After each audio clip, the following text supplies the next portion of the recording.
بل یہاں پر میں 3 وظیفے ایسے بتاؤں گا انشاءاللہ جو ٹاپ آف دا لسٹ 3 وظائف ہیں مصیبت اور پریشانی میں تکلیف دور کرنے کے لیے، سنت وظائف آپ صلی اللہ علیہ وسلم کی طرف سے تعلیم فرمائے ہوئے۔ ان میں سے پہلا وظیفہ یہی جس کا قرآن میں بھی ذکر آ گیا کہ جو ان الفاظ کے ساتھ ہمیں پکارے گا، اللہ تعالیٰ فرماتا ہے کذالک ننجی المؤمنین، ہم اہل ایمان کو بھی نجات دیں گے اس طریقے سے، صرف یونس کو نہیں، اہل ایمان کو بھی۔ چنانچہ اسی کانٹیکسٹ میں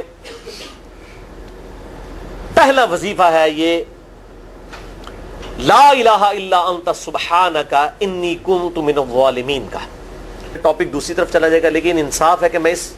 چیز کو بھی ایڈریس کروں۔ جامعہ ترمذی میں صحیح سند کے ساتھ یہ حدیث موجود ہے، انٹرنیشنل نمبر کے مطابق 593 نمبر حدیث ہے، اور یہ حدیث مشکات میں آپ کو پہلی جلد میں درود شریف والے چیپٹر میں بھی مل جائے گی،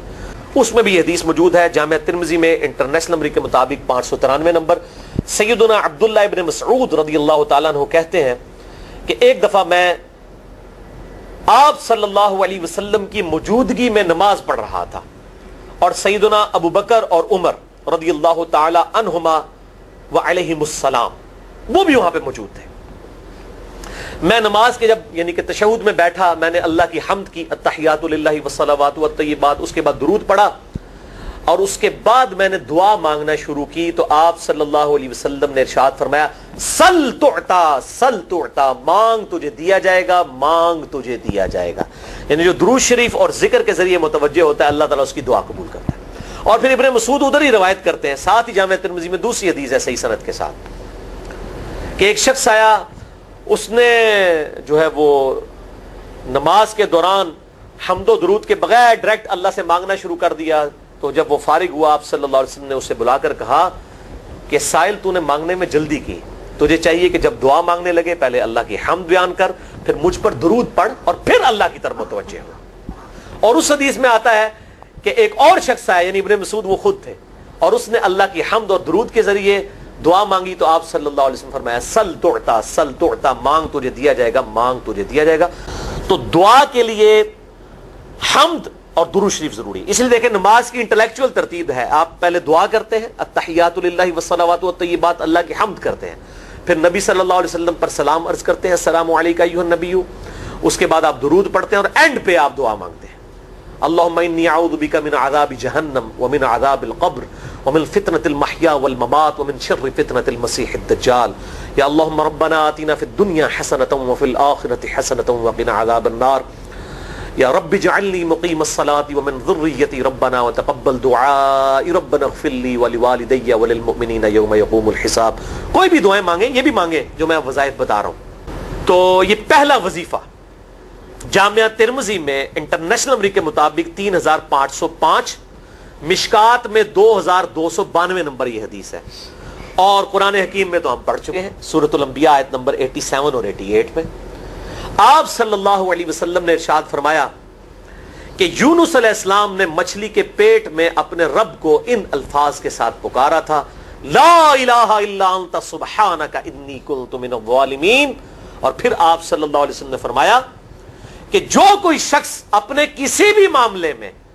کسی بھی پریشانی میں اس دعا کے ذریعے اللہ کی طرف متوجہ ہو، اللہ تعالیٰ اس کی دعا کو قبول فرما لیتا ہے۔ اور قرآن میں بھی آ گیا نا کذالک ننجی المؤمنین، اور کتنا بڑا فتویٰ آیا میرے بھائیوں، سورہ الصافات 143 144 فلولا انہ کان من المسبحین، اگر یونس ہمیں ان الفاظ میں ہماری تسبیح نہ کرتا للبث فی بطنہ الی یوم یبعثون، تو مچھلی کے پیٹ میں قیامت تک مچھلی کے پیٹ میں رہتا اگر اس طرح نہ ہمیں پکارتا، اس کی قبر مچھلی کا پیٹ بن جاتی۔ یعنی یہ اتنا عطاب، اور وہ دور ہو گیا اس دعا سے، بہت بڑے اسماء اعظم میں سے ہے۔ تو یہ بہترین دعا، بہترین وظیفہ، اسماء اعظم میں سے بہترین چیز، اور سب سے بڑھ کر جو میں نے بات کی کہ بہترین استغفار، اللہ سے توبہ مانگنے کا بہترین ذریعہ۔ اور کس طریقے سے، اے اللہ تو پاک ہے نا، تجھ سے تو غلطی نہیں ہوگی، میں بندہ ہوں، غلطی کروں گا، تو اللہ نے تو معاف کرنا ہے نا، کیونکہ جب بندے نے اپنی عاجزی کا اظہار کر لیا ہے اور اللہ تعالیٰ کو بتایا اللہ یہ تیری کوالٹی ہے، تو غلطی نہیں کرتا، تو میں تو انسان ہوں، غلطی کروں گا۔ تو یہ ہے پہلا وظیفہ۔ دوسرا وظیفہ وہ بھی جامعہ ترمذی میں انٹرنیشنل نمبر کے مطابق 3524 نمبر حدیث ہے، اور وہ وظیفہ ہے انس ابن مالک کہتے ہیں اور سعد ابن ابی وقاص کہتے ہیں رضی اللہ تعالی عنہما وعلیہم السلام کہ آپ صلی اللہ علیہ وسلم کو جب کبھی کوئی تکلیف یا پریشانی پہنچتی تو آپ صلی اللہ علیہ وآلہ وسلم ہمیشہ ان الفاظ میں اپنے رب کو پکارا کرتے ہیں، یا حی یا قیوم برحمتک استغیث، اے خود سے زندہ ہر چیز کو تھامنے والے، میں تیری رحمت کے ساتھ تیری مدد کا سوال کرتا ہوں۔ اب تیسرا وظیفہ جو ہے کمال وظیفہ، صحیح بخاری میں موجود ہے، انٹرنیشنل نمبر کے مطابق 4563 نمبر۔ ابن عباس رضی اللہ تعالی عنہما کہتے ہیں وعلیہم السلام، وہ کہتے ہیں کہ سیدنا ابراہیم علیہ السلام کو جب آگ میں پھینک رہے تھے نا، تو ابراہیم علیہ السلام نے اس وقت کہا تھا حسبنا اللہ ونعم الوکیل، ہم نے اللہ ہی پر بھروسہ کیا اور وہی بہتر کارساز ہے۔ اور تمہارے نبی صلی اللہ علیہ وسلم کو بھی جب مصیبت اور پریشانی آتی تھی وہ بھی پڑھا کرتے تھے حسبنا اللہ ونعم الوکیل، ہم نے اللہ ہی پر بھروسہ کیا اور وہی بہتر کارساز ہے۔ اس کے بعد وہ شعر جو بنا دیا نا، نعم المولا و نعم النصیر، ویسے الگ سے آیت ہے، الگ سے آیت ہے، لیکن یہ شعر نہیں بنانا، بس اتنا ہی وظیفہ ہے، حسبنا اللہ و نعم الوکیل۔ اور یہ جو انہوں نے کہا کہ نبی صلی اللہ علیہ وسلم بھی یہ کہتے تھے، اس کا ذکر الحمدللہ قرآن میں بھی موجود ہے، اس سے بھی بڑھ کر سورہ آل عمران کی 173 نمبر آیت میں ہے کہ جب نبی صلی اللہ علیہ وسلم اور اہل ایمان کو یہ خبر پہنچی کہ کافر ان کے خلاف سازشیں کر رہے ہیں، تو نبی اور اہل ایمان نے پکارا حسبنا اللہ و نعم الوکیل۔ تو حسبنا اللہ و نعم الوکیل قرآن کی آیت بھی ہے، اور یہ ہے وہ آیت، وظیفہ قرآن میں آیا ہوا ہے، یہ آل عمران 173 اور صحیح بخاری 4563۔ اور مجھے بڑا وجد آیا کہ ابراہیم علیہ السلام کو جب آگ میں پھینکنے لگے تھے، انہوں نے اس وقت اللہ کو ان الفاظ کے ساتھ پکارا حسبنا اللہ و نعم الوکیل۔ اچھا، یہ جتنے بھی وظیفے ہیں نا میرے بھائیوں، ان کا فائدہ اسی وقت ہے جب آپ کو ترجمہ بھی ان کا آتا ہوگا، ورنہ آپ روزانہ جتنی مرضی تسبیحیں کھینچتے رہے کوئی فرق نہیں پڑے گا۔ اس لیے میرا ایک پرسنل مشورہ ہے کہ جب بھی یہ وظیفے پڑھے نا آپ، اردو ترجمہ بے شک آتا بھی ہو رہا ہے، ایک دفعہ اپنی زبان میں اس کو ریپیٹ کریں، یعنی آپ پڑھیں حسبنا اللہ و نعم الوکیل، میں نے اللہ ہی پر بھروسہ کیا اور وہی بہتر کارساز ہے۔ آپ دیکھیں یہ صوت القرآن چینل میں جب وہ عربی چل رہی ہوتی ہے، جیسے ہی وہ مراج الدین خان کا ترجمہ شروع ہوتا ہے نا، کیسے کب کبھی تاری ہو جاتی ہے، کیونکہ ہماری زبان میں بات ہو رہی ہوتی ہے نا، ابھی ابھی تو نہیں قیام اللیل میں رو رہے ہوتے، ان کی زبان میں بات ہو رہی ہوتی ہے، اپنی زبان کا اثر ہوتا ہے۔ اسی طریقے سے آپ لا الہ الا انت سبحانک انی کنت من الظالمین، یا حسبنا اللہ و نعم الوکیل، یا حی یا قیوم برحمتک استغیث، جو بھی وظیفے پڑھیں نا، ایک دفعہ ان وظیفوں کو جب آپ الگ سے دعا مانگ رہے ہوں، اس وقت اس کو آپ اپنی زبان میں بھی دہرائیں۔ اور اس کے لیے کوئی تسبیح نہیں کھینچنے کی ضرورت کہ آپ نے اتنے 100 دفعہ پڑھنا ہے، تسبیح تو ویسے ٹھیک ہے، وہ آپ استعمال کر سکتے ہیں، لیکن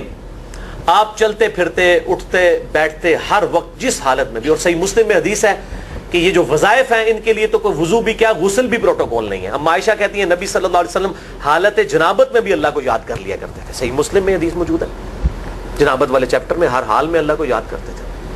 اور جو قرآن میں بھی دعائیں یا اذکار آئی ہیں نا، جب آپ حالت جنابت میں بھی اس کو کریں گے نا تو اس پہ قرآن کا حکم نہیں لگے گا۔ تو جامعہ ترمذی اور ابو داؤد میں جو حدیث ہے کہ حضرت علی کہتے ہیں نبی صلی اللہ علیہ وسلم کو حالت جنابت کے علاوہ کوئی اور حالت قرآن پڑھنے سے مانے نہیں ہوتی تھی، تو اس سے مراد قرآن کی تلاوت ہے۔ اگر قرآن کی دعائیں جیسے ہیں بسم اللہ الرحمن الرحیم، یہ بھی تو قرآن ہے،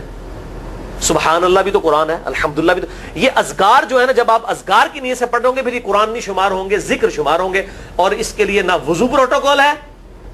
اور نہ غسل کا ہونا ضروری ہے، ہر حال میں اللہ کو یاد کریں۔ یونس علیہ السلام نے کتنے یاد کیتا ہے؟ فی الظلمات،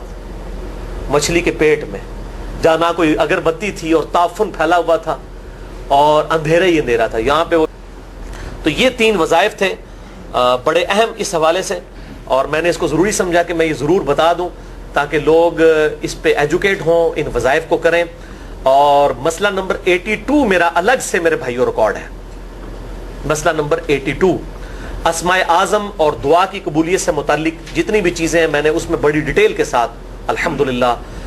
کئی اور وظائف بھی بتائے ہیں، لیکن اب وہ اتنے وظائف کوئی جمع کرنے کی ضرورت نہیں ہے، موٹے موٹے 3 وظیفے جو بتا دیے انہی کو اگر کوئی لے لے، اپنی دعاؤں میں انہی وظائف کو کرے تو اللہ تبارک و تعالی ہر معاملے میں جو ہے وہ انشاءاللہ تعالی کفایت فرمانے والا ہے.